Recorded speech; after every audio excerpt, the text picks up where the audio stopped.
Have you seen the runs, the different factors they've adjusted? I can tell you that we are working, consulting with the House on a continuous basis, have been. When I introduced my plan, if you remember, I said on multiple occasions, it's a good plan, it's not a perfect plan, and I hope it can be improved. And so we are working with the House to try to accomplish that. I think we're going to come out with a superb product, and we will, if we get the support we need, transform education in Ohio, provide an approach to a 21st century education that will benefit our children and will be good for the future of our state. Have you seen runs that show tinkering with the IQ index and some of the other factors would basically satisfy the concerns from the poor rural districts as far as their distribution? I can't say that I have personally seen, but I can tell you that we are continuously consulting with and talking with. So I feel that I am fully informed as what is being contemplated in the House, and I think it's going to be a very positive result and something that I can support enthusiastically. Okay. Governor, would you welcome the Supreme Court re-examining the parameters of executive privilege? We have not claimed executive privilege in this matter or any other matter. The only thing that I'm asking for is for a very broad request for information that we be allowed a reasonable period of time to respond to that request.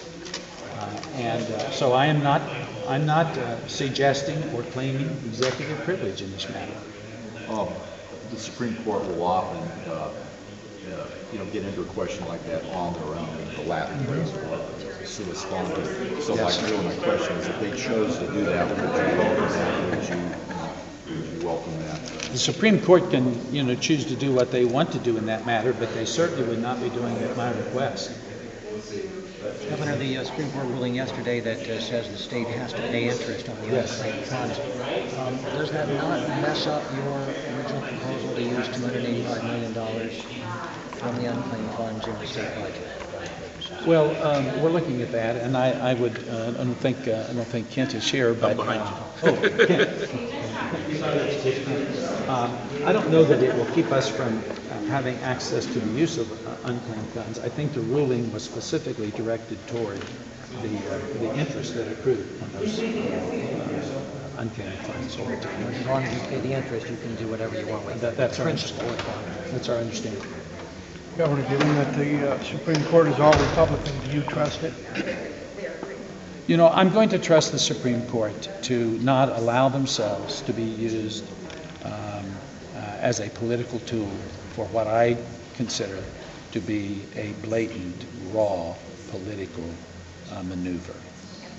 And so I've always been respectful toward the court, and I think the court needs to understand what's happened here, not just simply read certain reports about what's happened, but to dig deeply into what request we received, when we received it, how we responded, and what followed thereafter. And I think if the court looks very closely at the requests, the content of the requests, and the timeline of our response, we will be okay, and the court will see that we've responded appropriately. Do you think if you had responded more promptly? I don't think I could have supported the Supreme Court case because I think it was a purposeful attempt to use the courts for a raw political purpose. That was the goal. I think that was the goal, yes. And if that was the goal, then there's probably very little that I could have done to have prevented it. Are you still planning to name a running mate soon? Yes. How soon? How soon and who? Well, define soon.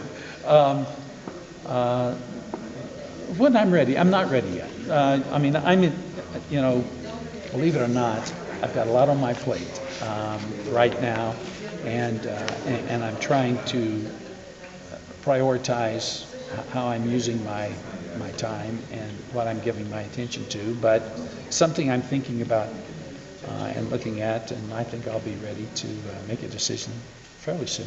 Do you see any way to avoid a primary between Bruner and Fisher, and are you trying to make that happen? Well, the only way to avoid a primary would be for one of them to withdraw.